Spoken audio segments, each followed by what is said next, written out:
Howdy, this is Lemmy with RevZilla, here to talk to you today about the Biltwell EXFIL Zero tool roll.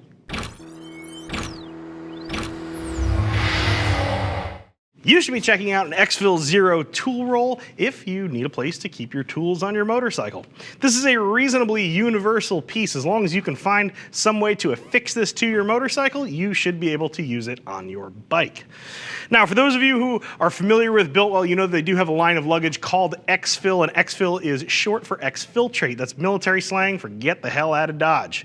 Now, there's also a number on the back side of this, that'd be the 0. So for those of you who are not familiar with Biltwell's luggage numbering system, Biltwell actually indicates the volume of the particular piece of luggage in terms of a number. And that number, unlike a more conventional measurement, is actually cans of beer that will fit inside that particular piece of luggage. So given this is a fairly small tool roll, this is a 0 beer item. I think I might be able to squeeze one in here, but it'd probably be a little bit of a snug fit.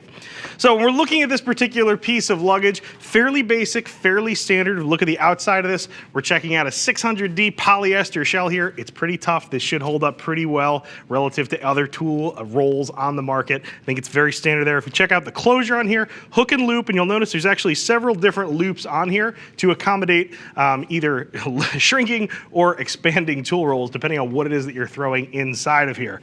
Now, if we flip this thing over to the back side, you'll notice here all of these loops. This is the Molle system. If you're in the military, you know exactly what this is. For those of you who are not familiar with Molle, it's basically just a hook and loop system that allows pieces to be somewhat modular. If you have a larger piece of luggage, it allows something like this to be put onto it. In the case of this item, this will probably be clipped onto something else. However, all those loops give you a lot of options as far as clipping or tying things onto this or this to other pieces.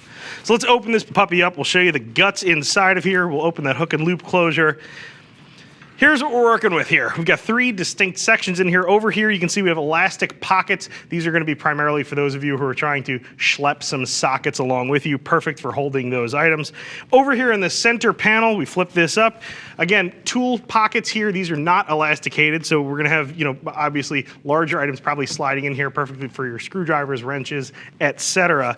Now, where this tool roll really kind of stands out, I think, is over here. We have a zippered pouch area.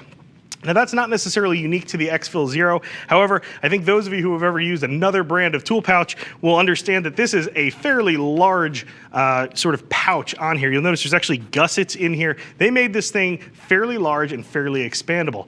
I think this is actually really helpful for the truly wrenching rider. If you're anything like I am, you're riding along on an old bike, you probably have a lot of stuff you want to bring with you. Extra nuts and bolts, baling wire, Loctite stick, electrical tape, fuses. All that stuff can go inside this pouch. It's able to accommodate those things. Other tool rolls that have just a flat pouch with no gusset, unfortunately, really can't hold all of those items. And I think that's the big difference here. If you're checking out a new tool roll for yourself, the EXFIL Zero, I think, sort of stands out specifically because of that extra volume tool pouch there. Now, when it comes right down to it, I'm looking at this puppy. I have several tool rolls that are very similar to this. It's built very similarly. However, most of them are a little bit more inexpensive.